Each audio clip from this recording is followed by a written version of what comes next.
if this is happening to you and you are going off the carnivore diet on the weekends and you feel like you can't get back on track, but you know you really actually love how it feels because Monday through Friday or Monday through Thursday, you're feeling really great, I want to have you recognize that you are treating the carnivore diet as a fad diet. So you've discovered it and you're doing something great by doing it Monday through Thursday. But if you keep going off on the weekends, what you're missing is the piece that this way of eating is going to be your new lifestyle. This is not something that you're doing to just get results for a short period of time. You have to think about this as something that is a way of eating for long term. So my recommendation is take out a calendar and mark 60 days from now.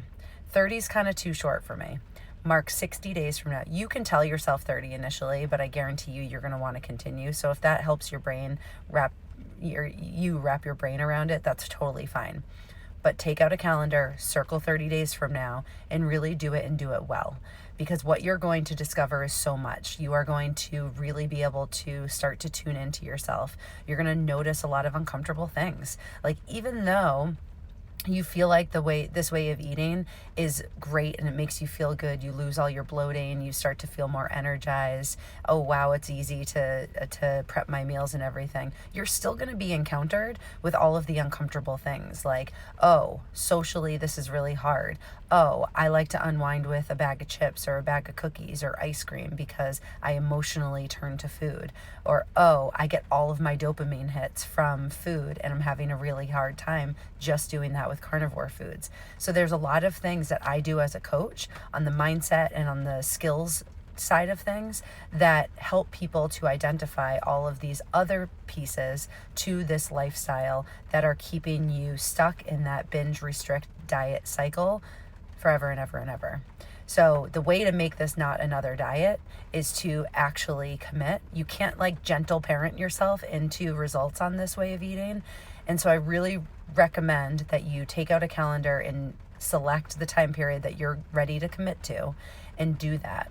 Now, that being said, over the past 3.5 years, there's been many times where I've slipped up in my self-sabotaging brain because I am a food addict and definitely have compulsively and emotionally eaten, definitely carb addiction. So there are times where I've convinced myself, oh, you know what, rice cakes, they're pretty benign, I can eat them, but I will choose things that are safer and still overeat them. And so what I always do is, Jess, you're going down that track again. You've decided that you can make this a safe food, but I still use it in the same way, the dopamine seeking way. And I haven't done that for a very, very long time. But then I recognize, oh, as part of my healing journey, I need to recognize the fact that those situations don't work for me. And that being actually drug-free and being sober from all of those foods that I could tend to overeat. You can't overeat ribeye.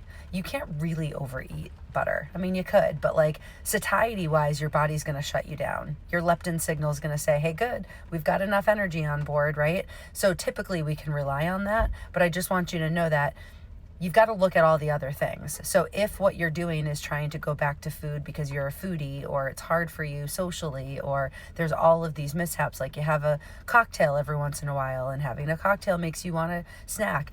There's a lot of different reasons why you might go off track. So the next thing that I'll say to you is if you do go off track, the easiest way to get back on track is literally to fast for 24 hours. It will help you to get rid of all of the glucose that's in your system. It's not the easiest way. It's definitely a more hardcore way. It's the way that works best for me. Completely fast, water fast for 24 hours. Now, another way to do that is just literally start eating carnivore foods all over again. Literally just eat 3 meals and don't deprive yourself of the nutrients, and just do it where you're just eating carnivore foods and you don't allow yourself. You have to have a hard line with yourself. You can't gentle your way out of it. It's not because I want you to feel shame. It's that I want you to get back on track biofeedback wise, I want your physiology to get back on track as soon as possible, because otherwise you're going to be fighting this uphill battle of going off, having all those sugar cravings, wanting to eat all those hedonistic foods, and it takes a couple days to get that out of your system and let you to reset. So I gave you more than I expected to in this chat, but I hope that's helpful.